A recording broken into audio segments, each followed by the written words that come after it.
6 గ్యారెంటీలు ఇస్తున్నా అంటున్నాడు. నువ్వు అబద్ధం చెప్తున్నావా ముఖ్యమంత్రి? నేను నా వయసు చూడు, నా వయసు నాకు తెలుసు, ఆటోమేటిక్ తెలుస్తుంది. నాకు ఎవరు లేడు కొడుకులు. 70 ఉంటావా? చూడు నాకు ఆధార్లో చూడు, ఆధార్ కార్డు కొట్టు చూడు.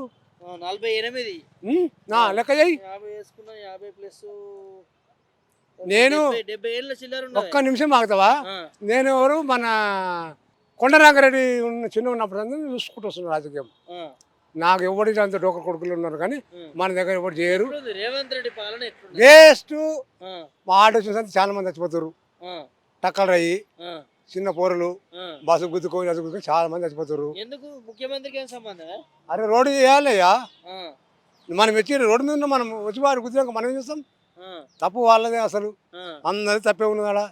మళ్ళీ రోడ్డు 6 గ్యారెంటీలనే వచ్చినాయా? ఏం నాకు కరెంట్ బిల్లు కూడా జీరో ఉంది. జీరో ఉన్నదా? జీరో కూడా లేదు నాకు. సరే పింఛన్ 4000 తీసుకుంటున్నాను. ఒక్క రూపాయి లేదు నాకు. ఇంతవరకు గవర్నమెంట్ సంపద 1 రూపాయి తినలేను అంటున్నాను కదా. గవర్నమెంట్ సంపద తినలేను నా కొడుకు.